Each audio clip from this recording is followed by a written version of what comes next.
Two Sheds here. A friend let me go through some of his change today, and I found this. I believe it's a 28, maybe a 26, not sure. Anyway, it got me all excited, so I went out and got me a box of nickels. And I'm going to go through them, and man, hopefully I'll find a silver in there, maybe another buffalo nickel. And then my hoarding style is different than others. I keep the older stuff, 1959 and older. All of those, I just roll them up and store them away. They're all worth each nickel's worth about 6 cents each. The nickel and copper content in them. And that's my idea. I'm not going whole hog and keeping all the nickels. I'm just kind of making kind of hoarding, kind of collector at the same time. And I've got a bunch of rolls. I'll show you what I got when I'm done here. Got almost a box full of old rolls. Well, let's get into these and see if we find any fun. I haven't done nickels in quite a long time. In the second roll, I found a 1956, but I can't believe this. The third row. Look at that. I've already found silver. Man, oh man. That is so cool. Actually, another silver coin. 1943S. Well, I hope I'll find another one. Now I'm in the sixth row. I've found a couple more from the 50s. And look at this. The sixth row. Another silver. Unbelievable. 1944 D. Holy cow. Man, I seldom find two in one box, and I have found two in the first 6 rows. Can we find a third? We will see. I looked up the price of the value of nickels. They're just slightly over 5 cents each in value. There's another in the 50s.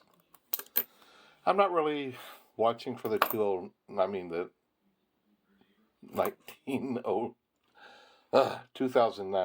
Can't get that out. Not really paying, I glance, but I'm not paying very close attention to it. Not to say I wouldn't mind finding another one. I've only found like one, something like that.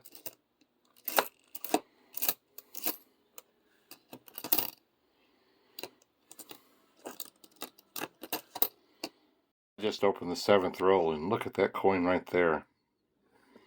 Wonder if that's the nickel.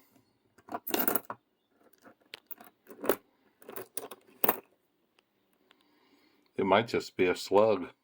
Oh, no. I see it. It is a nickel. In my 11th roll, I found my first Canadian, 1999. In my hunt today, I hope to add another coin to one of my Jefferson nickel books. I have 3 of them. And to keep it simple, there we go. I just have them all on a list of this little napkin for book 1, book 2, and book 3, and the ones that I need. And then when I get done, I'll go through these and just check them off and see if I find 1 or 2. Well, it looks like I lost 4 cents on this row. There's a penny. I hope it's copper. It is, so that's better than nothing. Just found my second Canadian, and so I'm also watching for nickels that'll go in my Canadian books.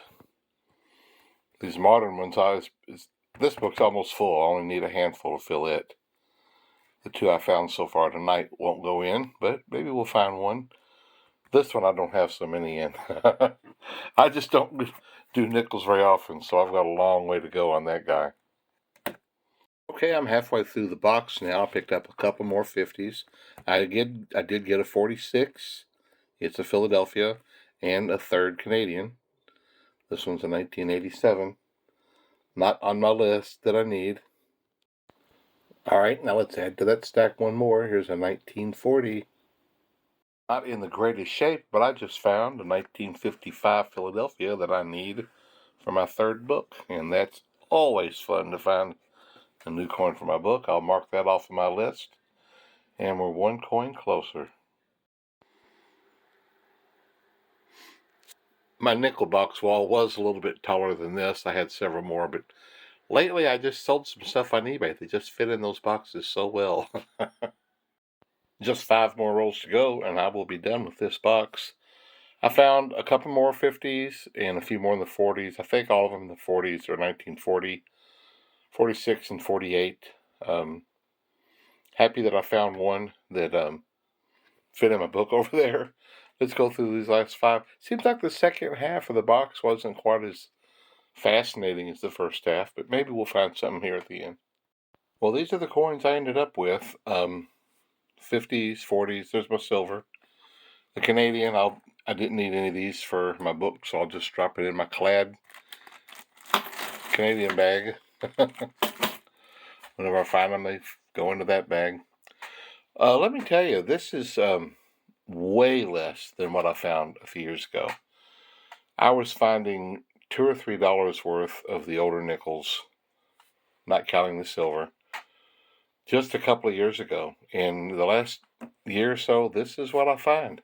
Way less. So if you're wanting to start collecting some of the older ones for your books, better get started because it's getting harder to find them.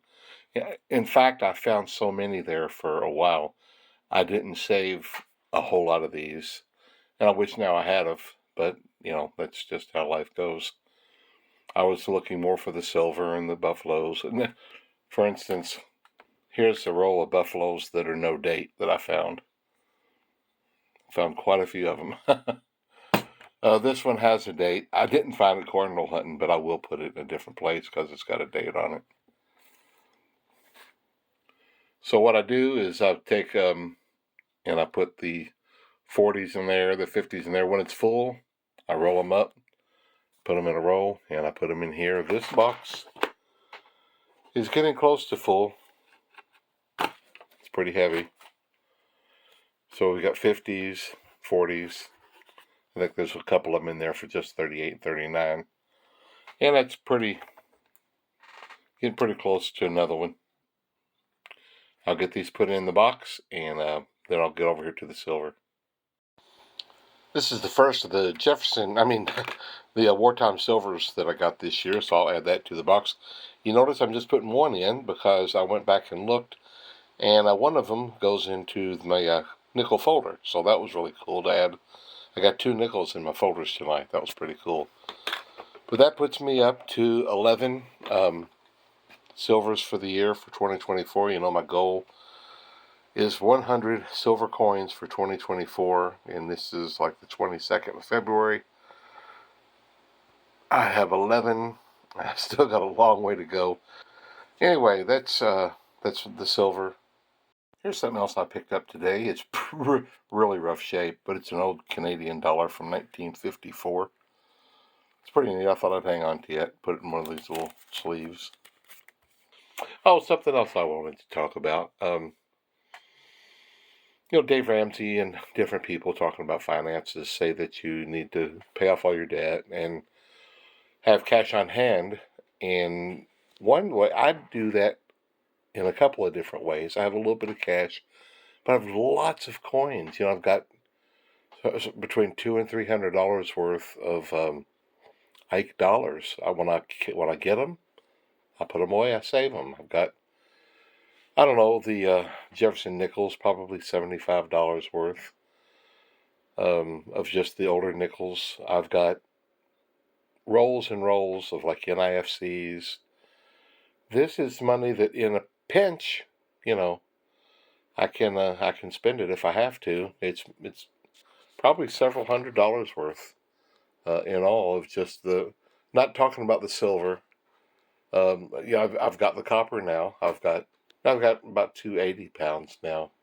This is another way of just having money put away. I've got old bills. I've got probably $200, $300 worth of old bills. Like I got an old $100 bill, some old 20s. And they're probably, I could probably put them on eBay and make a little bit more than face value on them. And that's what I like about the coin collecting is a lot of this stuff has a little bit more value than the face value. And that just makes it a little bit sweeter. Anyway, just one of my random thoughts. That's it for this week. I've added to my silver. That was totally cool.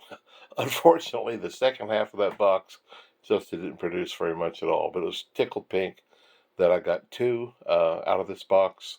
That's more than I usually get. And we'll see you next time. I got a box of pennies to go through. Oh, plus, besides the box I picked up today, a friend of mine gave me an old box of pennies.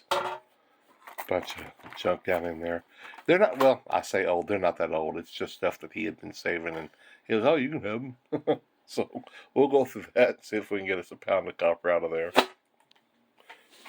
See you guys later.